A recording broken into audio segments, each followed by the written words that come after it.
Hindi cinema के लिए दूसरी भाषाओं के सिनेमा से आए कलाकारों, तकनीशियनों और निर्देशकों ने काफी काम किया है। इनमें से एक नाम फिल्म लुका छुपी से हिंदी फिल्म निर्देशक बने सिनेमेटोग्राफर लक्ष्मण उतेका का भी है। इससे पहले वह 2 फिल्में मराठी में भी निर्देशित कर चुके थे। संयोग ही है कि जियो स्टूडियोज की 2 फिल्में मुंबईकर और जरा हटके जरा बचके इस शुक्रवार को रिलीज हो रही हैं और दोनों सिनेमेटोग्राफर से निर्देशक बने तकनीशियनों की हैं। उतेका की पिछली फिल्म मिमी सीधे OTT पर रिलीज हुई। उतेका की नई फिल्म जरा हटके जरा बचके भी जरा हटके है।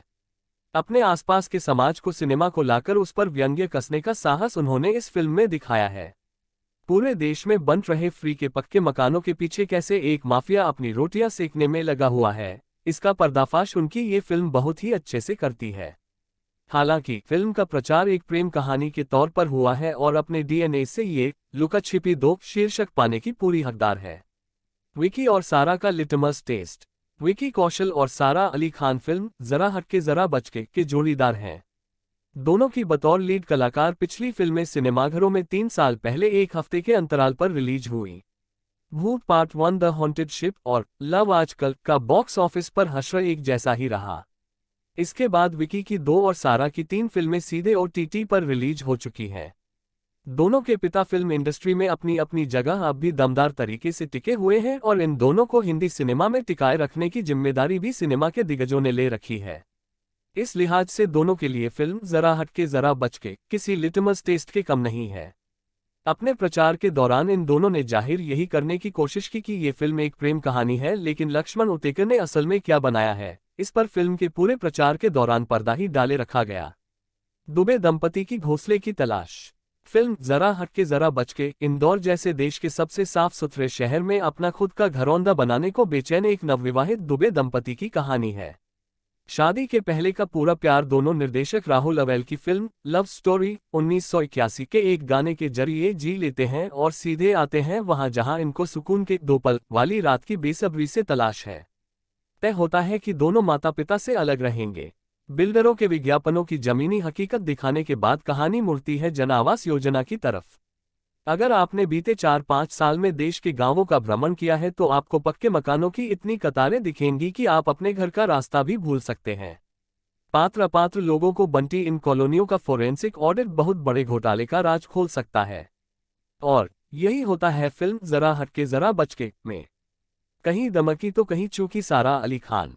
निर्माता दिनेश विजन की दाद देनी होगी कि फिल्म जरा हटके जरा बचके में कृति सैनन न तो हीरोइन है और न ही उनका कोई डांस नंबर ही फिल्म में रखा गया है। ग्लैमर का सोलो ठेका यहाँ सारा अली खान पर है। और रंग बिरंगी साड़ियां, गले में मंगलसूत्र, माथे पर सिंदूर और कार्डिगन पहने दुबे परिवार के बहू के रूप में वह लगी भी बहुत खूबसूरत है। कहानी का ट्विस्ट आने के बाद हालांकि वह सलवार सूट और दूसरे परिधानों में चली जाती है, लेकिन सारा का जो असर साड़ी में है वह किसी और में नहीं। हाँ, अभिनय भी उनका निखर रहा है। बस जब गुस्सा होने और अंतरंग दृश्यों में चेहरे पर सही भाव लाने की बारी आती है, उनकी चेहरे की मांसपेशियां उनका साथ छोड़ जाती हैं। फिल्म के बाकी महिला किरदारों में विकी की मां और मामी बनी कलाकारों के अलावा सुष्मिता मुखर्जी ने भी अपने हिस्से का काम अच्छे से किया है। फिर बेअसर रहे विकी कौशल। विकी कौशल का किरदार उनकी OTT पर रिलीज पिछली फिल्म गोविंदा नाम मेरा का ही एक्सटेंशन नजर आता है। जनेऊ पहनकर गुस्लखाने में नहाते विकी कौशल का शरीर सौष्ठव उनके कुछ बड़ा एक्शन फिल्म में कराएगा, ऐसा आभास लक्ष्मण उतेका 1-2 बार देते हैं, लेकिन ऐसा कुछ कहीं खास होता नहीं है। फिल्म की कहानी का सारा एक्शन सारा अली खान के पास है और विकी कौशल की भूमिका बस उनके सामने एक सहायक कलाकार जैसी है।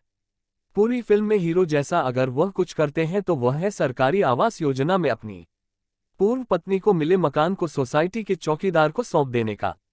और तरस आता है फिल्म के लेखकों पर जिन्हें ये नहीं पता कि किसी भी सरकारी आवास योजना में मिला मकान लाभार्थी यूं ही किसी और को नहीं दे सकता। उसके हाउस लोन की EMI किसी और से भरवाना तो बहुत दूर की बात है। आकाश खुराना, राकेश बेदी और नीरज सूद पुरुष टीम की तरफ से बैटिंग करने वाले काबिल सितारे हैं। खासतौर से घर जमाए बनकर रह रहे अपने किरदार में पत्नी के अस्पताल में भर्ती होने के बाद वाले दृश्य में नीरज सूद ने फिल्म को जबरदस्त भावुक सहारा दिया है। लेकिन फिल्म में सबसे ज्यादा ध्यान खींचने अभिनय अगर किसी कलाकार ने किया है तो वह है इनामुल हक।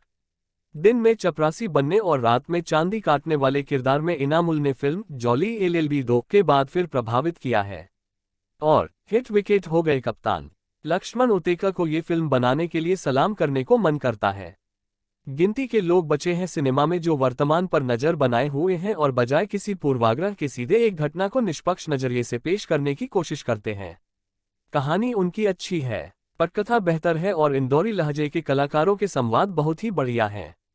हाँ, फिल्म खटकती है उन छोटी छोटी गलतियों और लंबे लंबे दृश्यों की वजह से जो सिर्फ फिल्म की लंबाई बढ़ाने के लिए लिख दिए गए हैं।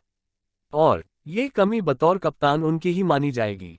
कहानी पर 90 मिनट की फिल्म शानदार बनती और बिना इंटरवल ऐसी किसी फिल्म को देखने दर्शक भी सिनेमाघर में खूब आते। बेमतलब के दृश्यों और अटपटे संवादों ने फिल्म का मजा किरकिरा कर दिया है क्योंकि इनके चलते फिल्म न तो पूरी तरह से कॉमेडी फिल्म बन पाती है और जिस लव स्टोरी के तौर पर इसका प्रचार किया गया उस पर यह खरी उतरती नहीं है। राघव रामदास की सिनेमेटोग्राफी ने फिल्म को इंदौर की टूरिज्म फिल्म बनाने में कसर नहीं छोड़ी है। अमिताभ भट्टाचार्य के लिखे और सचिन जिगर के संगीतबद्ध किए गाने बेहतर हैं। खास तौर से अरिजीत का गाया गाना तू है तो मुझे फिर और क्या चाहिए कमाल है।